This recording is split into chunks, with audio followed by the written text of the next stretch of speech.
हम उनको भी समझाए, बोले सर हम न किसी प्रकार का रोड जाम कर रहे हैं, न किसी प्रकार का तोड़ फोड़ कर रहे हैं, हम लोग शांतिपूर्ण हड़ताल पर है। फिर भी हम लोग के ऊपर ये आवेदन दिया। तो बड़ा बाबू बोले थे कि आप लोग शांतिपूर्ण से हड़ताल कीजिए, हक मांगना आपका जायज़ है, कोई दिक्कत नहीं है। हम लोग 18 तारीख को दिए थे, 18 तारीख को फिर ये हम लोग पर क्या किया, तो ये धारा जो है 32 और 221 धारा हम पे लगा दिया।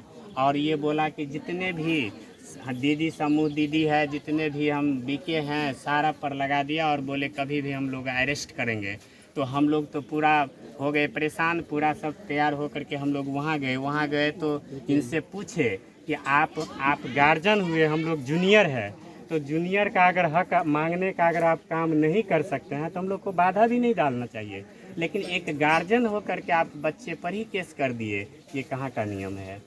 आप सीनियर है हमसे। इससे पहले हमारे पत्रकार साहब थे वहाँ पर लदन जो है प्रकाश लैब पर जो एसी थे, वो भी बोले आप वरीय पदाधिकारी इनका हुए, पदाधिकारी होने के नाते आप इन पर क्या मांग रखे हैं? तो सीधा बोलते हैं हम इन लोग के लिए कुछ नहीं कर सकते हैं, हमसे कुछ नहीं, हम ऑफिस से विरुद्ध नहीं जाएंगे, हम कुछ नहीं कर सकते हैं। ठीक है, आप नहीं गए, हमको कोई एतराज़ नहीं है। हम तो सरकार से मांग कर रहे हैं, हम अपनी 10 सूत्री मांग पर हम लोग धरना पर दिए थे। तो जब धरना पर दिए तो ये लोग सोचा कि अब ये लोग जितना पर आ गए तो हम अब जो है केस करके धमकी केस प्रशासन के माध्यम से खुलाएंगे और हम अपना वर्चस्व बिहार में दिखाएंगे। ये लोग तानाशाही करने लगे बीपीएम एसीसीसी हम लोग पर, और डायरेक्ट हम लोग को बोलता है हटा देंगे, ये करेंगे, धमकी देंगे, केस करेंगे। हम के लिए बोल रहे थे इतना दिन आज, लेकिन हम लोग कर दिए।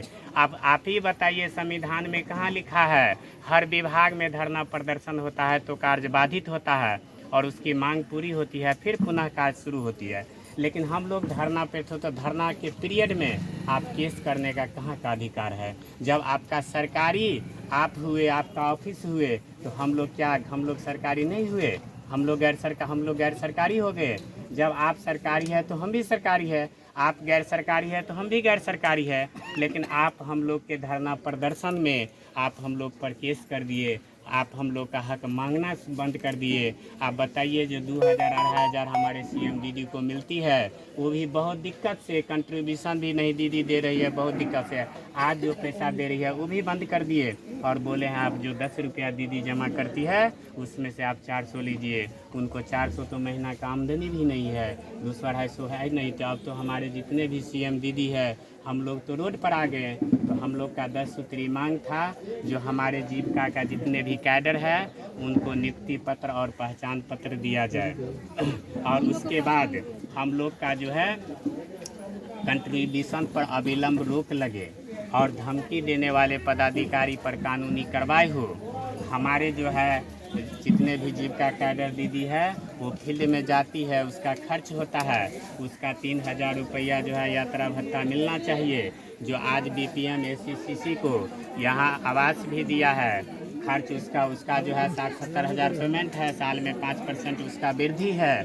उसके बाद उनको 2 बच्चे की पढ़ाई है, उसका मेडिकल है, इंश्योरेंस है और इसके यात्रा भत्ता भी है। लेकिन उसको सारा सुविधा मिल रहा है और हम लोग को उसको मिलने के बाद भी ये लोग फील्ड में नहीं जाता है और हम लोग को बोलता है बीपीआईयू से फॉर्म लीजिए, बीपीआईयू से आप यहाँ सीएलएफ से लीजिए, 2 दिन में काम करके दीजिए, यहाँ जमा कीजिए, नहीं तो हटा देंगे। सीधी सी बात, हटा देंगे सीधा। हम बताइए जो हम लोग 10 साल से काम कर रहे हैं, 15 साल से। अच्छा, आप लोग को जो मान लीजिए भेजा जाता है फील्ड में जी, तो फील्ड में जो आप लोग को पेमेंट तो नहीं मिलता है? नहीं। पेमेंट नहीं मिलता तो आप लोग जो काम करने के लिए फील्ड में भेजता है जी, पैसा वैसा देता है लोग? नहीं, कुछ नहीं मिलता है। हम लोग फिर बिना पैसे का आप लोग हम बिल कर रहे हैं जो हमारे सीएलएफ से जो पेमेंट वहाँ से हम लोग का पेमेंट सीएलएफ से हम लोग का पेमेंट जो हम लोग का बन रहा है वही मिल रहा है, और जो परियोजना देती है और यदि हम CLF फील्ड है। में काम करने के लिए भी जाते भी हैं, यदि बाय द वे एक्सीडेंट भी हो गए या कुछ भी हो गए बता रहे हैं, तो न बीपीएम देखने के लिए नहीं आते हैं, न एसी देखने के लिए कोई भी नहीं। बता रहे हैं। उसके बाद इन लोग को जो यात्रा भत्ता मिल रहा है बीपीएम एसीसीसी को, वो यात्रा भत्ता भी इन लोग बचा लेते हैं, क्योंकि फील्ड में तो जेबे नहीं करते हैं तो खर्च होगा कहाँ से, इन लोग को ये होता है। और हम लोग के साथ जो है बहुत अन्याय के रूप में हमारे विभाग को, जब इतना ईमानदारी से हम लोग काम करते हैं, हम लोग का रिजल्ट आप लोग के सामने में है। जो मानव श्रृंखला हुआ था, नशा मुक्ति हुआ था, हम आवास सर्वे किए थे, शौचालय किए थे, हम लोग जो है मिशन अंत्योदय का काम किए थे, मनरेगा का किए थे, सारा काम जीविका के कैडरों के द्वारा किया गया था। जो आज बिहार में सभी इन चीज़ों का रिजल्ट आपके सामने है। जो सारा काम हम लोग किए हैं और काम मेहनत हम लोग करते हैं और पैसा ये BPM SC को मिल रहा है, CC को मिल रहा है। हम लोग का यही है जो हमारे जितने भी हमारे जो दीदी है, कैडर है, उनको जो है इंश्योरेंस और मेडिकल जो है ये भी मिलना चाहिए। और इनको जो है ये WC के तहत FDCU के तहत साल में इनको वेतन का वृद्धि भी हो। 5 साल से 3 साल से ऊपर जो CM दीदी सब काम की है और जितने भी कैडर काम की है उसको स्टाफ के रूप में पदोन्नति किया जाए।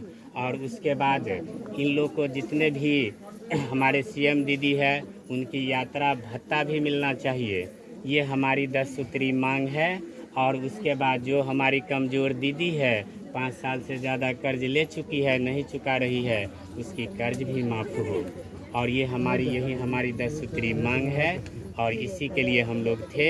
उस दरमियान में हम लोग पर ये BPM जैसे बोल रहा था उस तरह से हम लोग पर केस कर ही दिया, इस तरह से धमकी दिया। सबको मांग की से ये फोटो ले लीजिएगा इधर। सब अलग अलग जो है फोटो महिला को दिए हाथ में। अच्छा ठीक है, ये फोटो साइड लीजिए ना तुम फोटो। फोटो लीजिए।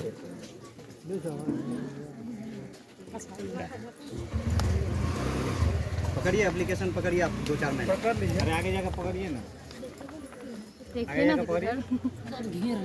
कोई सब थोड़ी है।